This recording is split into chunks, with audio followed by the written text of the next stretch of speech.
Irmãos e amigos, bom dia. A graça do Senhor Yeshua seja sobre nossas vidas. Nós vamos trazendo hoje algumas novidades, dar continuidade ao que prometemos no último vídeo, ou pelo menos até onde isso nos for possível. No último vídeo eu falei sobre Hebreus 1. Eu não revi o vídeo para ver de onde eu parei exatamente, mas eu comentei sobre Hebreus 1, né? E falei que ia fazer uma sequência de análise em Hebreus. E espero fazê-lo na medida do possível, comparando com textos correlatos, com passagens relacionadas. Então eu quero aqui estar lendo Hebreus, que na continuidade diz assim, vamos ver aqui onde ele para. Porventura, não são todos eles espíritos servidores, enviados ao serviço dos que devem herdar a salvação? Ele aqui encerra essa passagem. Encerrar não é um termo apropriado. Ele termina o capítulo 1, nessa Bíblia de Jerusalém, comentando sobre os anjos como espíritos ministradores que auxiliam na tarefa de levar ao alcance dos eleitos a mensagem salvífica do Evangelho, para que alcancem a salvação. Pelo que importa observemos, tanto mais cuidadosamente, os ensinamentos que ouvimos, para que não nos transviemos, pois se a palavra promulgada por anjos entrou em vigor e qualquer transgressão ou desobediência recebeu justa retribuição, como escaparemos nós se negligenciarmos tão grande salvação? Esta começou a ser anunciada pelo Senhor, depois foi-nos fielmente transmitida pelos que a ouviram, testemunhando Deus juntamente com eles, por meio de sinais, de prodígios e de vários milagres, e por dons do Espírito Santo, distribuídos segundo a sua vontade. Né? Aqui ele relata, como nós destacamos no primeiro vídeo, ele está dirigindo essa epístola a judeus convertidos ao Mashiach, a judeus messiânicos ou nazarenos. Essa epístola não foi dirigida a gregos, ela não foi dirigida a romanos. Daí, eu gosto de enfatizar isso, daí o título dado por Paulo aos hebreus. Instaurou-se por essa ocasião uma crise em vista das tribulações que se abateram, como o Senhor Yeshua profetizou, que viria fome, que viria desânimo, que viria perseguição externa e perseguição interna. Então a crise se agravou demasiadamente e muitos convertidos, sacerdotes, escribas, judeus da esfera governamental e da esfera religiosa estavam oscilando. Então ele escreve essa epístola teológica para dar ensinamentos, fazer advertência e puxões de orelha, né? Então, na continuidade, ele vai dizer: Não foi a anjos que ele sujeitou o mundo futuro de que falamos. A esse respeito, porém, houve quem afirmasse: que é o homem, para que dele te lembres? Ou o filho do homem, para que o visites? Fizeste-o por um pouco menor que os anjos, e de glória e de honra o coroaste, e todas as coisas puseste debaixo dos seus pés. Vamos fazer uma pausa aqui. Eu vou pegar a ajuda aqui da Torá.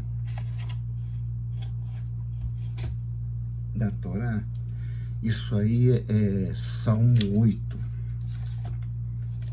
Então aqui, no Salmo 8, eu quero chamar a atenção a alguns detalhes importantes, porque as Bíblias, e eu lembro sempre que as Bíblias, livros, as Escrituras, como são vendidas em livros, deve ser uma preocupação de todo aquele que professa o nome do Senhor com seriedade, porque muita coisa absurda está sendo feito dentro das Escrituras, e quando nós temos uma Bíblia, uma produção bíblica desse porte, desse volume aqui, o que acontece? Fica muito mais difícil e até desanimador para uma pessoa estar prestando atenção letra por letra e ver se o que está ali está certo, sem deixar de mencionar a necessidade da pessoa ter um mínimo de noção de hebraico, alguma noção também de grego, ter tido algum contato com a Septuaginta, porque a maioria delas, como a trinitariana, que afirma categoricamente que o seu Novo Testamento é baseado no texto Receptus e o Antigo Testamento no texto Massorético, mentira! Mais de 60% das passagens que me chamaram a atenção e eu fui consultar, a trinitariana tira da Septuaginta e não do texto Massorético. Então, nós vamos aqui, ele diz aqui, verso 8, a partir verso 6 de Hebreus, referindo-se a Salmo 8, ao Salmo 8, né? Que ele diz aqui, vamos ver aqui, ele começa na Bíblia hebraica, no verso 5, Ma enosh ki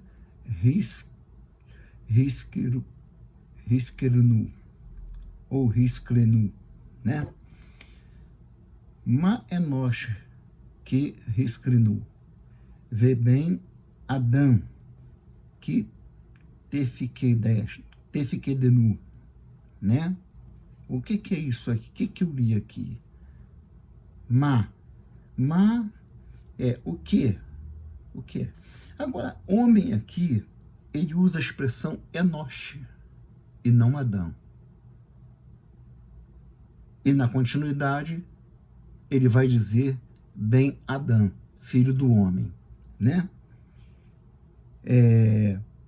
Ma Enosh, o que é o homem? Para que com ele te importe, diz Querinu. E o Ben, e o filho Adão, do homem, para que o visite, né? Então, a pergunta aqui é, por que ele usa primeiro Enosh e depois Adão? Enosh é uma expressão que se traduz por homem generalizadamente, mais generalizadamente.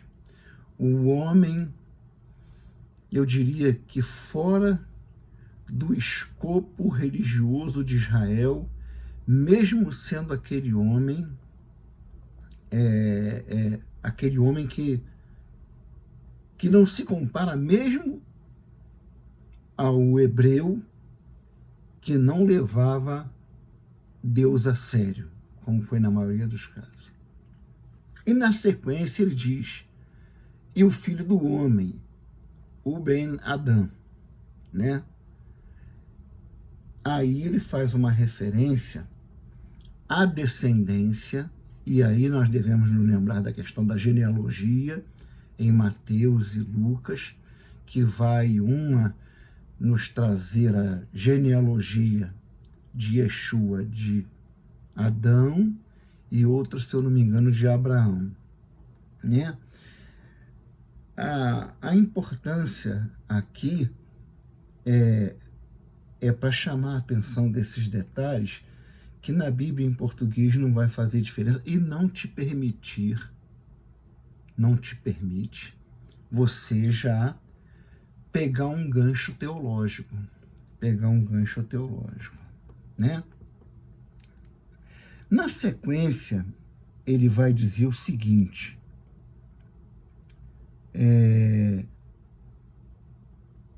não, aí já é no Salmo 110. Não, é aqui mesmo.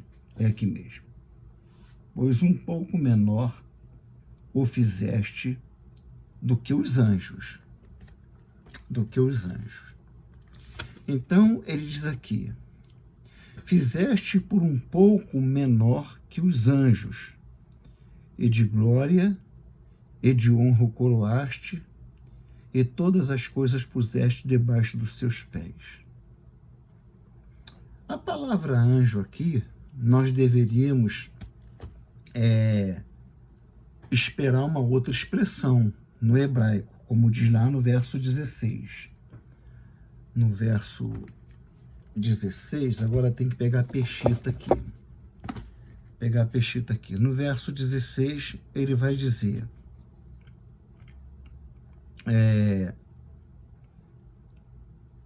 deixa eu ver aqui o verso 16, 14, 15, 16.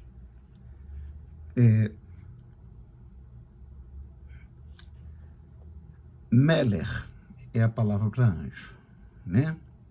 E aí nós vamos explicar por que o tradutor traduz anjos, não obstante não seja anjo que esteja lá no verso 7 do Salmo 8, né?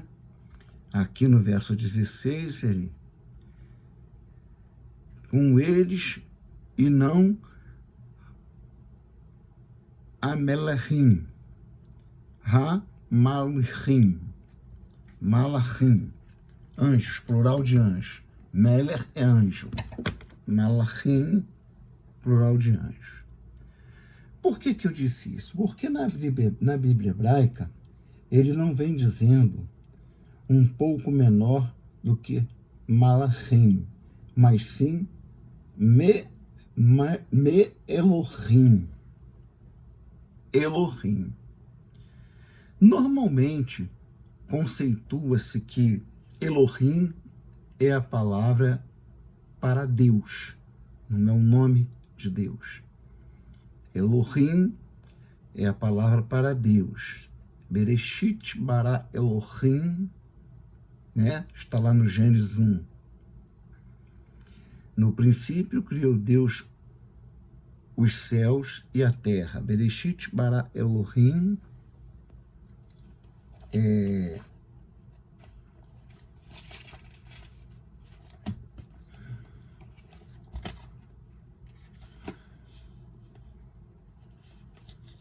a Bíblia hebraica, ela traz uma introdução muito grande, né?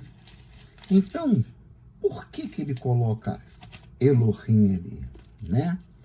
Bereshit bara Elohim et hashamayim ve'et haaretz.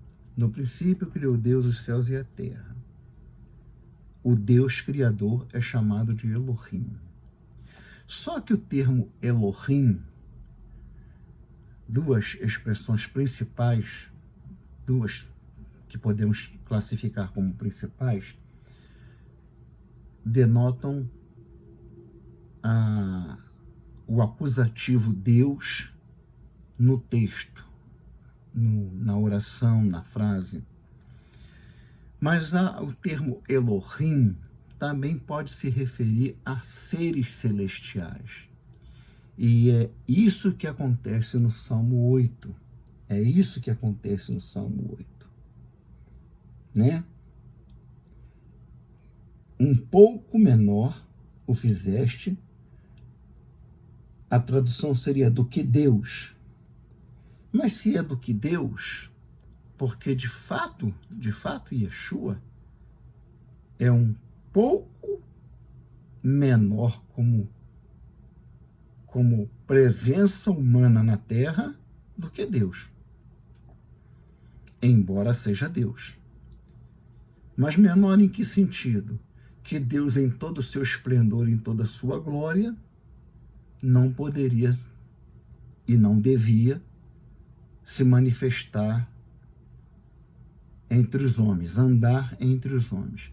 Ele precisou de um corpo, o qual ele gerou pelo seu Santo Espírito no ventre de Maria.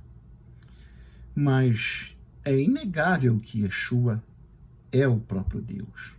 Né? Eu tenho conversado com alguns amigos, alguns irmãos, para não estender muito o vídeo, e os sinais que João, o Evangelho de João, e nisso o Evangelho de João, eu volto a frisar, a enfatizar, ele é muito importante para você se municiar dessas informações para conversar com pessoas que se opõem à ideia de que Jesus é Deus em toda a sua plenitude, também como para pregar o Evangelho. Mas ele vai ser por quê? Porque ele vai fazer dos sinais que o Evangelho de João apresenta, pelo menos um deles, que só o próprio Deus em pessoa poderia fazer. E que foi o milagre, o sinal chamado normalmente de milagre, que selou o assunto para a liderança religiosa com relação a que destino dá a Yeshua, ao Senhor, que é a ressurreição de Lázaro. Israel é um povo que estava habituado à sua convivência historicamente, não dia a dia, mas historicamente, eles estavam habituados a ver sinais de Deus ali. Mas alguns sinais que Yeshua fez, não se esperava que isso pudesse ser feito, que isso fosse ser executado em uma figura humana, como a ressurreição de Lázaro. Uma coisa foi ele ressuscitar a filha de Jairo. A menina acabou de morrer, o corpo estava quente. Foram lá avisar no caminho, não incomoda mais o mestre, não, ela já morreu, acabou, está tudo perdido. Outra coisa foi ele ressuscitar o filho da viúva de Naim, já saindo da cidade com a sua caravana fúnebre. Mas algo totalmente inesperado e para muitos inaceitável naquele momento, foi ele ressuscitar um homem já tomado de bicho. Eu sei porque eu já vi um corpo de 4 dias. E eu sei o estado que está o corpo. O corpo já está em estado avançado de decomposição. Líquido já está sendo expelido. Bicho, o corpo que eu vi, por exemplo, bicho nos olhos, na boca. Então, foi ele simplesmente recriou Lázaro dos restos de Lázaro. Isso é uma coisa que só compete ao próprio Deus. É tratar a vida em oposição à morte em sentido totalmente absoluto. Então ele é um pouco menor do que Deus, mas a palavra aqui não é exatamente Deus. Por isso que o autor aos Hebreus, ele vai usar o texto massorético, e nós vamos provar por que ele vai usar o texto massorético. Eles aqui na Bíblia de Jerusalém, eles colocam que essa passagem foi tirada da Septuaginta, não foi mentira, não foi. Uma análise, você vai ter que fazer uma análise com a Bíblia hebraica, mesmo se arranhando, se arrastando como eu fiz aqui, mas que você consiga fazer. Porque na continuidade, vamos dar sequência.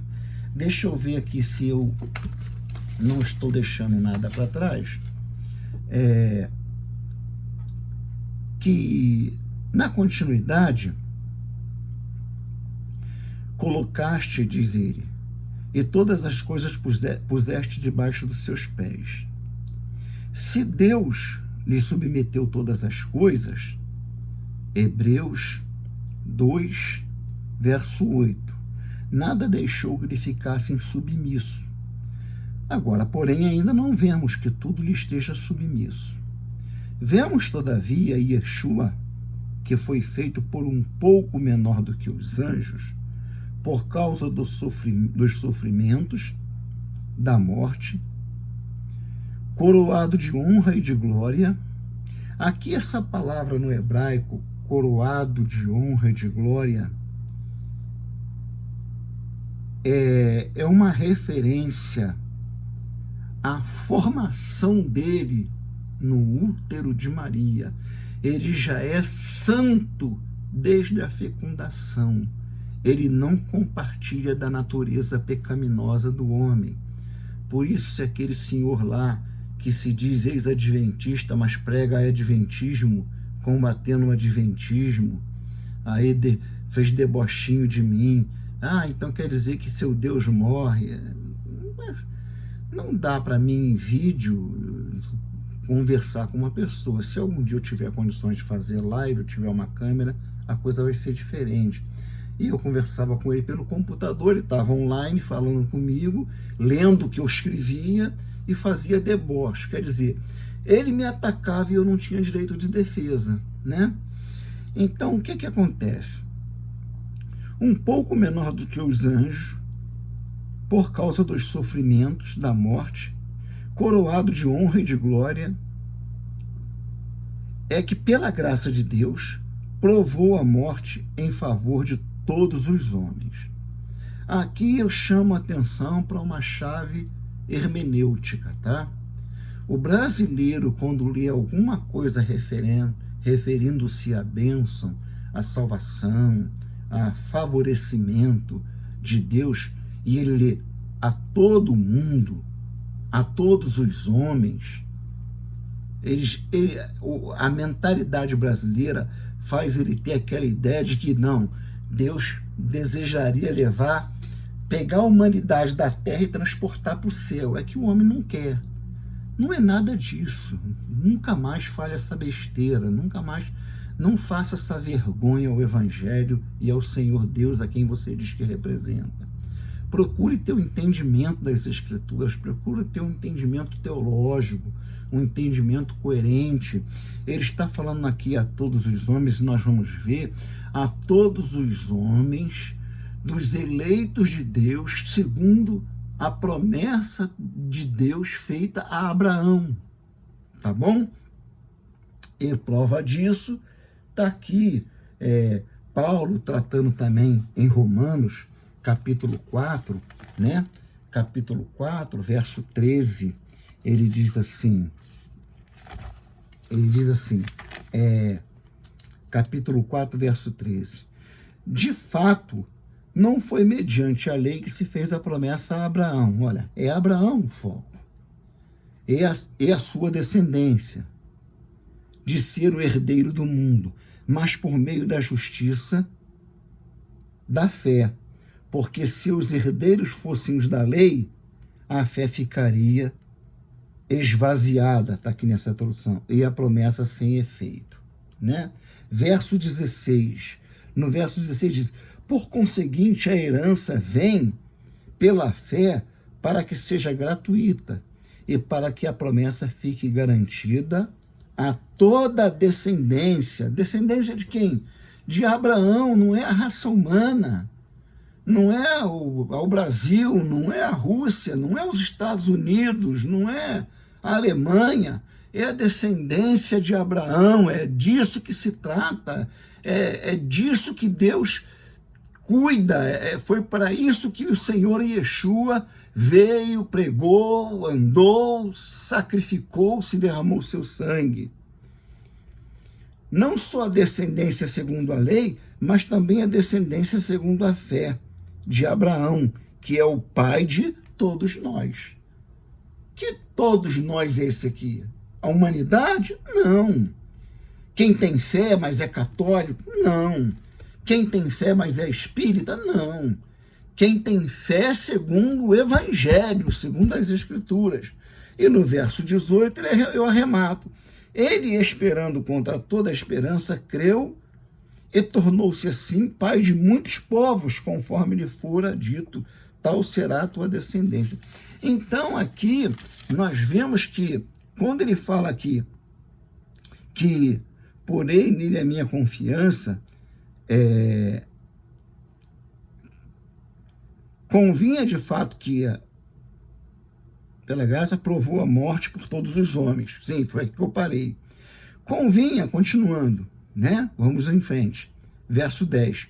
Convinha de fato que aquele por quem e para quem todas as coisas existem, querendo conduzir muitos filhos à glória, levasse à perfeição por meio de sofrimentos o iniciador da salvação deles.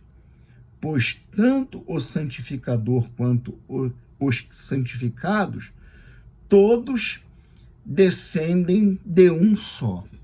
Aqui eu novamente chamo a atenção para a necessidade de você ter, porque eu sei que as pessoas não estão, na sua maioria, comprando a Bíblia de Jerusalém ampliada, que eu já comprei por quase R$500, eu não imagino quanto esteja agora, né? As pessoas estão pegando Bíblias mais simples. Mas o que eu destaco numa tradução há de se encontrar naquela ou em outras muitas passagens o mesmo problema, né? Vamos lá. Ele coloca aqui,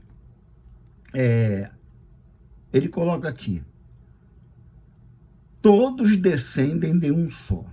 Na Peshitta isso está assim, Me Echad Ren Kulam. De um, Me Echad, Me quer dizer um de origem de lugar, de origem de natureza, mas é o de sempre de origem. E Echad é um. De um, eles, Kulam, todos eles vêm, né? Todos eles vêm. Ora, vir de um, quem é esse um? Esse um, ele vai dizer aqui, todos descendem de um, dando a entender, porque o sujeito dessa frase, santificados, todos descendem de um. Esse um é Deus. Mas é Deus via Abraão. Isso é importante, tá bom? É Deus via Abraão. Razão porque, e outra coisa, a palavra descender me parece que não se encaixa bem aqui. Está mais para uma interpretação do que para uma tradução, tá? Descender tem a ver com natureza consanguínea, natureza espiritual, e isso só se torna, de fato, possível via Abraão. Mas o texto, colocando essa palavra descender, não deixa isso claro. Coloca ali uma neblina de confusão, uma possibilidade de dupla interpretação, né? Razão porque não se envergonha de o chamar irmãos, dizendo, anunciarei o teu nome a meus irmãos. Em plena assembleia te louvarei. E mais, porém nele é minha confiança, e ainda, eis-me aqui com os filhos que Deus me deu. É Deus? É Deus. Vem de um que é Deus. Não descende. Descender é outra coisa. Mas como nós vamos ver agora, uma vez que os filhos têm em comum carne e sangue, por isso também ele participou da mesma condição, a fim de destruir pela morte o dominador da morte, isto é, o diabo, e libertar os que passaram a vida toda em estado de servidão pelo temor da morte. Pois não veio ele ocupar-se de anjos. Aí sim, aqui na Peshita, como nós lemos ali, a palavra é anjos, né? É anjos. Mas sim com a descendência de Abraão. Convinha, por isso, que em tudo se tornasse semelhante aos irmãos, para ser em relação a Deus, sumo sacerdote misericordioso e fiel para expiar assim os pecados do povo.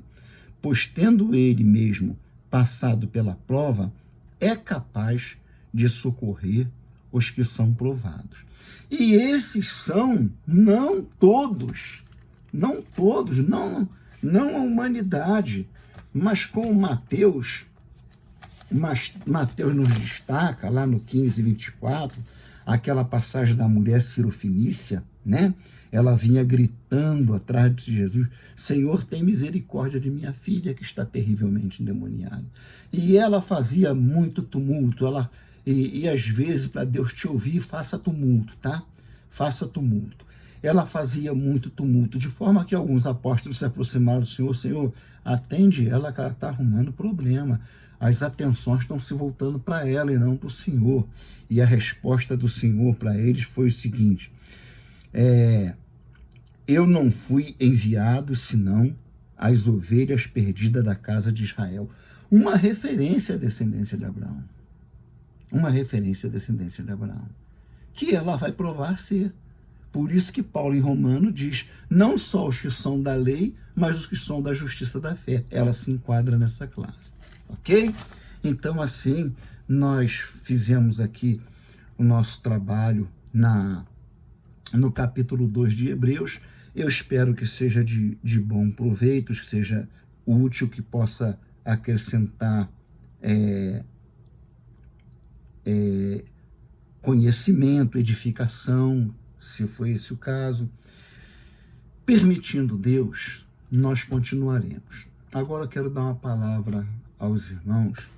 Apesar de o meu canal ser um canal que as visualizações diminuíram muito, ninguém comenta, ninguém critica, ninguém fala nada, isso também, como as pessoas, ao assim fazer, demonstram que não tem nenhum compromisso comigo, isso me dá o direito de agir, ou me daria o direito de agir da mesma forma. Do que eu estou me referindo? As minhas lutas estão muito grandes mesmo. Eu estou prevendo um momento em que eu não conseguirei mais fazer vídeo, ou definitivamente, ou até que Deus mude o quadro geral da minha situação, que é uma situação familiar. Não sou só eu. Há alguns vídeos atrás eu fiz um vídeo de tipóia. Vocês já puderam observar que eu estava de tipóia. Eu estava com o ombro recém-operado. E eu operei primeiro o ombro porque eu não estava dormindo. Eu estava dormindo sentado. Ou então eu vinha para cá estudar a Bíblia. Porque eu não aguentava de tanta dor. Eu tive ruptura total do manguito rotator, do ombro esquerdo. E rasguei músculo também por trabalhar com o manguito rotator rompido. Eu forcei barra, acabei lesionando musculatura também. Mas eu estava para operar, na verdade, o túnel do carpo. Os irmãos devem se lembrar que eu sofri um acidente doméstico, que fraturei o braço, tive até perda do osso do rádio.